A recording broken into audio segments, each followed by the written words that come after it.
For over a century, Progressive Farmer magazine has been the premier guide to living the American dream, delivering to its readers the very best in farm and rural living each month.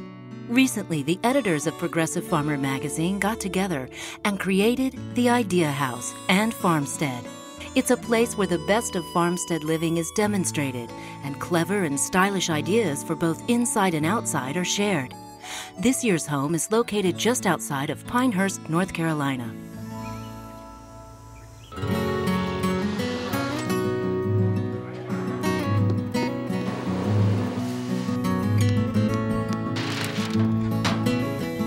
Well, we're in the 2005 Progressive Farmer Idea House and Farmstead.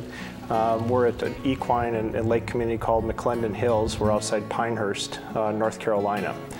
This is actually where Progressive Farmer was born almost 120 years ago, so we feel like we've come home this year. This house is about 3,700 square feet altogether. It's 3 bedrooms in the house, and it also has a bedroom or what could be an office above the garage. We call that the bonus room. It's a house with a lot of windows. It's a very traditional look. We try to pick up elements of a farmhouse a style, but at the same time, while we want to go back and show some architectural touches that our readers and people who come through the house would recognize, we also make it a very modern house in every way. So when people move out to the country, we're not saying you need to give up all your modern conveniences. Everything that you would find anywhere else is in this house. I think one idea about the house, and it's truly what I tell people when they come in, it's just like something you would see in a magazine, but they call it an idea house because that's what it is. It gives you, the reader, an idea of things you could do at your own house. Of course, it's supposed to have the theme of a farmhouse or farmstead, and yet it's very modern. Modern in the sense of building materials, modern in the sense of the amenities that go along with houses today. Amenities like the canning kitchen with extra deep cupboards for bulk storage of food and supplies. There's also a summer kitchen built just off the back patio for outdoor cooking and entertaining. The summer kitchen goes back to those days before air conditioning, when you didn't want to add that cooking heat to the house. So maybe it was a separate building, or maybe it was just something just a little bit off the main part of the house that you could cook and that heat wouldn't come into the house. So we've tried to pick up on that notion here with our own summer kitchen. It's outside. We have a large grill out there. You have access to a refrigerator close.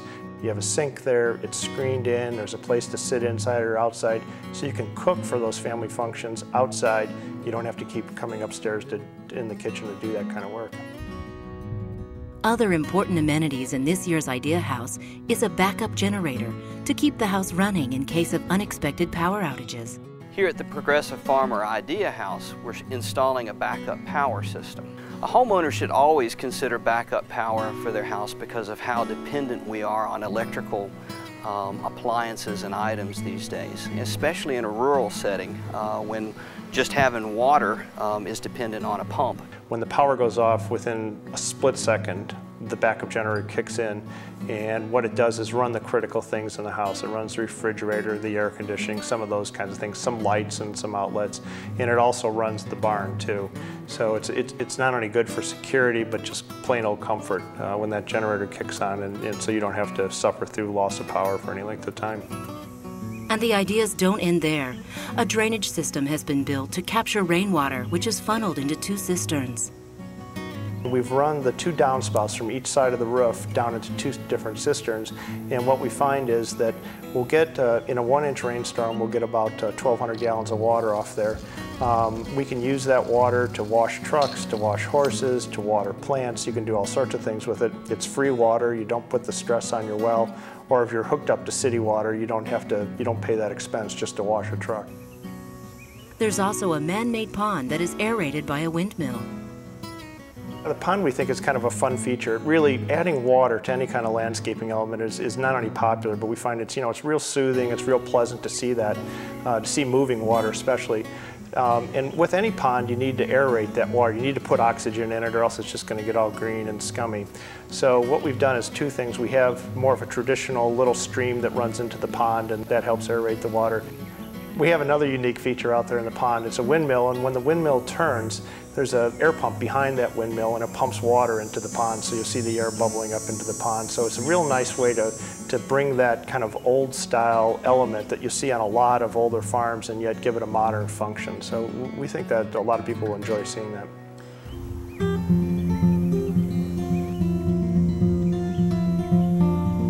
With the Equestrian Center located just a short horse ride away, this year's Idea House wouldn't be complete without a horse stable of its own. This particular barn is going to have 4 stalls, which have double Dutch doors. You can see the Dutch door opens through there. I said these are 3 stalls here. There'll be a tack room down in the far corner over there. Then the 4th stall will be right here. I said it doesn't have a Dutch door. Then have 3 open bays for storage. The barn has 4 stalls, and it's 48 feet long. It has a nice center aisle. It's concrete. The stalls, of course, are not concrete. It's built by Morton Buildings. They build a really nice barn system. Their stalls are very high-end. They call their stall system a champagne bronze system. They put a lot of nice touches in. They put in things in their corners and supports and things like that. Horses will chew and kick and do all sorts of things, and this is all set up to prevent that. The only thing we try to do is tie the barn in with the house instead of make it a distinctly different building on the property. So the paint colors are the same, some of the trim is the same. This property has a real nice roll to it, and it has great view from the house, and you can see the barn, and the way things are positioned here and the way they were built and designed and painted and finished and all that, it really pulls it all together into one package. With a range of ideas spanning the entire property, it wouldn't be complete without the latest farm equipment for both work and play. We have a whole lineup of John Deere tractors and ATVs and utility vehicles here. We have 2 of their tractors, more of their smaller horsepower tractors.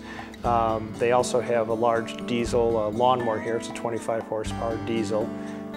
We have one of the zero-turn radius lawnmowers. We have a couple of ATVs. We have some utility vehicles. So really, they've given us a whole line of tools, and that's why you live out in the country, because you can own these things, because they're not only because you like the look and the feel and the noise from the engine and all that, but they're very functional. And it's also one of the advantages. You can take an ATV and go out on a trail and ride around your property. And those are some of the things that you just can't do in the city. And so here, that's one of the advantages of living out in the country, is you have the space to do these kinds of things. Not only adults, but the kids too.